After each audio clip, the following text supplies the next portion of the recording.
Okay students, आज हम discuss करने जा रहे हैं पार्शियल फ्रैक्शन के बारे में। और पार्शियल फ्रैक्शन जो है वो बहुत इंपॉर्टेंट एक्सरसाइज है हमारे पास। इम्पॉर्टेंट इस तरह है कि आपके पास एक सवाल हर साल पार्शियल फ्रैक्शन से आता है, और ये रिड्यूस कोर्स के अकॉर्डिंग हमारे पास सेकंड लास्ट एक्सरसाइज होगी हमारे पास। तो पार्शियल फ्रैक्शन में सबसे पहली टाइप जो है हमारे पास वो क्या होगी, जरा उसके बारे में हम बात करते हैं। एक्सरसाइज 6.8।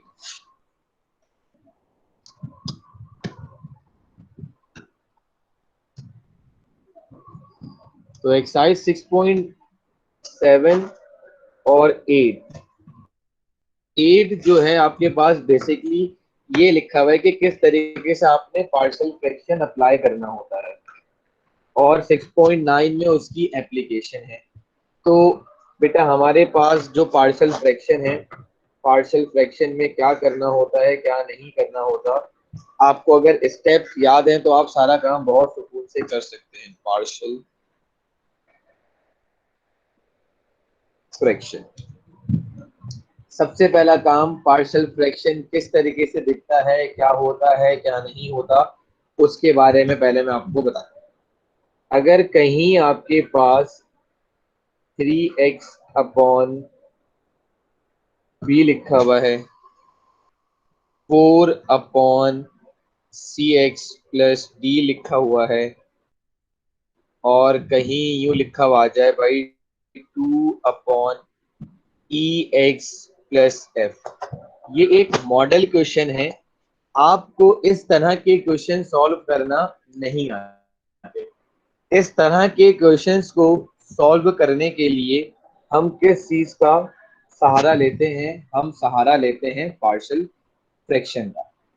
और पार्शियल फ्रैक्शन के 4 केसेस हैं, पर हम इंटरमीडिएट में सिर्फ केस 1 और केस 2 को ही पढ़ते हैं, केस नंबर 3 4 को डिस्कस नहीं करते।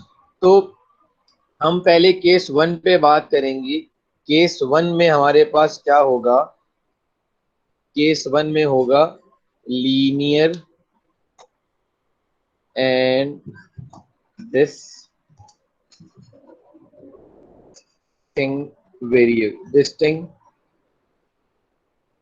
फैक्टर्स। लीनियर का मतलब हैविंग पावर 1, डिस्टिंक्ट का मतलब होता है अलग अलग होना। तो सर इस पे काम किस तरीके से करते हैं, क्या करना होगा क्या नहीं करना होगा, जरा पहले इसके बारे में कुछ हमें ब्रीफ कर दीजिए ताकि हमें काम करने में आसानी हो जाए। फॉर एग्जाम्पल, मैंने आपके सामने एक एग्जाम्पल लिखी है, integration of 7x minus 25 over x minus 3 x minus 4 dx। तो स्टूडेंट्स अभी तक आप लोगों ने इतनी इंटीग्रेशन करी, बट आप लोगों को इतनी अजीब और ऊपर से गरीब इंटीग्रेशन देखने को नहीं मिली। ऐसी इंटीग्रेशंस को सॉल्व करने के लिए हम किसका सहारा लेते हैं? पार्शियल फ्रैक्शन का सहारा लेते हैं। और किस तरीके से अप्लाई करेंगे आप पार्शियल फ्रैक्शन, ये देखिएगा।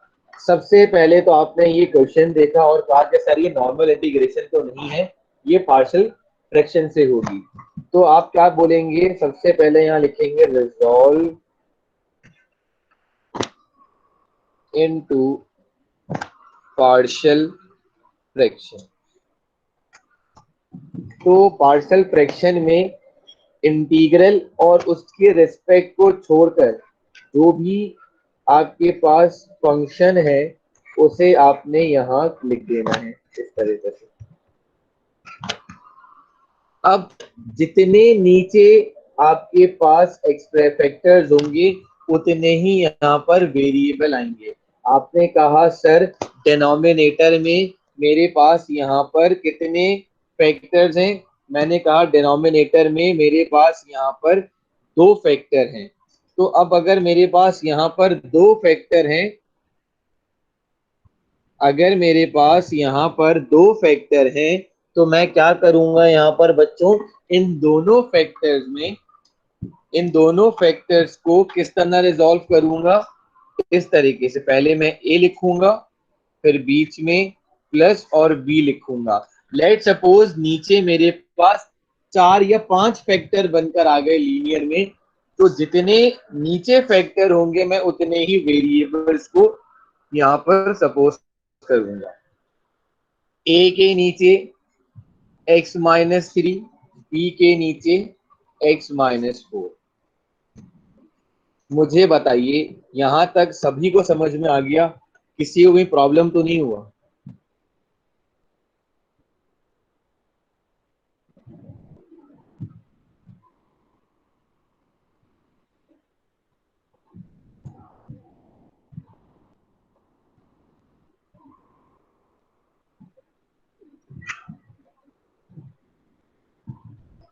ठीक है, अब हम क्या करेंगे यहाँ पर, अब हम ये करेंगे कि ये काम कर दिया, ये जो लेफ्ट साइड के डिनोमिनेटर्स में नंबर हैं, यानी कि जो फैक्टर्स हैं, मैं अब इनको इससे क्या करवाऊंगा, डिवाइड करवाऊंगा, सॉरी मल्टीपल करवाऊंगा। कैसे करवाऊंगा ये देखिए। तो यहाँ पर ये दो टर्म्स बन गई हैं, तो ये दोनों फैक्टर इन दोनों टर्म से बारी बारी क्या होंगे, मल्टीपल होंगे। देखें इस तरीके से, x-3 x-4 ओवर x-, तो अब देखिए ये चीज और ये चीज कैंसिल आउट हो गई, ये चीज और ये चीज कैंसिल आउट हो गई। जो बचा आपने उसे यहाँ लिख देना है। 7x-25 is equals to a, x-4 plus b x-3। Sir अब क्या करें भाई? देखें यहाँ पर अगर देखा जाए तो आपके पास दो फैक्टर्स हैं। पहला फैक्टर है x-3 और दूसरा फैक्टर है x-4। तो मैं क्या करूंगा, यहाँ से x की वैल्यू निकालूंगा और यहाँ से भी x की वैल्यू निकालूंगा। और ये काम करने के बाद बारी बारी मैं इसे कहाँ पुट करूंगा, यहाँ। पहले मैं x is equal to 3 put करूंगा, कहाँ पर, इस इक्वेशन। 7x की जगह 3 -25 a3 -4 b। 7 मत पुट कीजिएगा, बारी बारी पुट की जाएगी।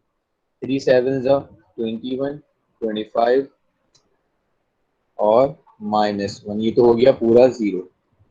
ये हो जाएगा आपके पास -4, तो माइनस से माइनस कैंसिल आउट हो गया, a बराबर हो जाएगा 4 के। अब इसी तरीके से हमें b निकालना है, तो हम क्या करेंगे, 7 की यानी कि x की जगह पर 4 रख देंगे। 4 -4 b 4 -3 28 -25, ये हो जाएगा पूरा 0, ये है 3, तो ये हो जाएगा b इज इक्वल टू 3। यहाँ तक सभी को बात समझ में आ गई कि मैंने a और b की वैल्यू कैसे कैलकुलेट करी? a और b की वैल्यू सबको समझ में आ गई?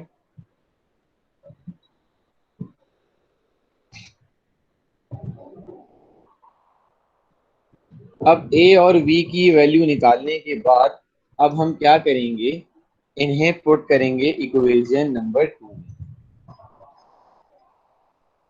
नाउ इक्वेशन नंबर 2, तो ये देखिएगा भाई,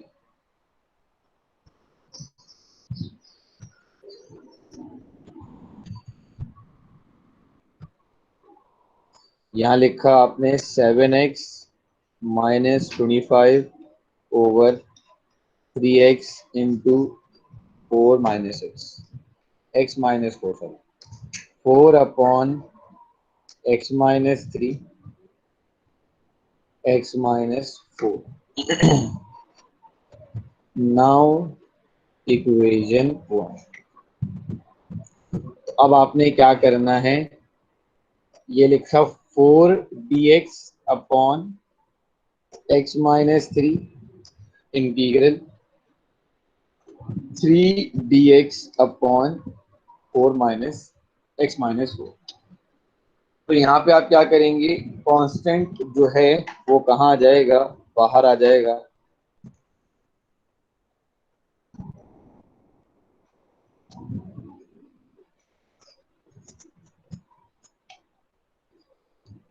तो जाहिर सी बात है, जब आप इसे इंटीग्रेट करोगे तो यहाँ क्या आ जाएगा, ln आ जाएगा क्योंकि पावर 1 है, और यहाँ पर भी ln आ जाएगा क्योंकि इसकी भी पावर 1 है, और प्लस c।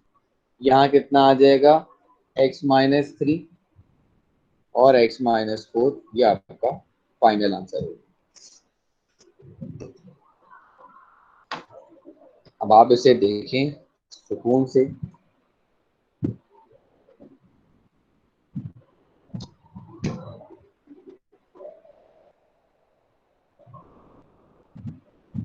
ये आपका जो है, मैंने भी एक मॉडल एग्जांपल्स कराई थी, तो ये मॉडल एग्जांपल आप सभी को समझ में आ गई।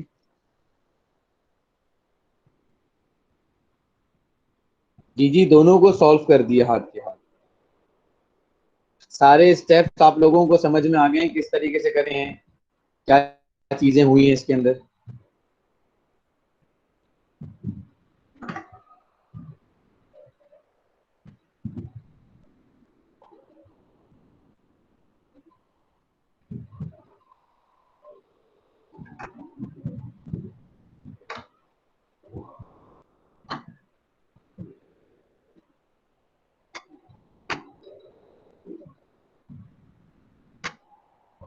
इक्वेशन 1 पे इस पूरे की जगह पर बच्चे मैंने क्या पुट कर दी है, ये वाली सारी वैल्यूज पुट कर दी।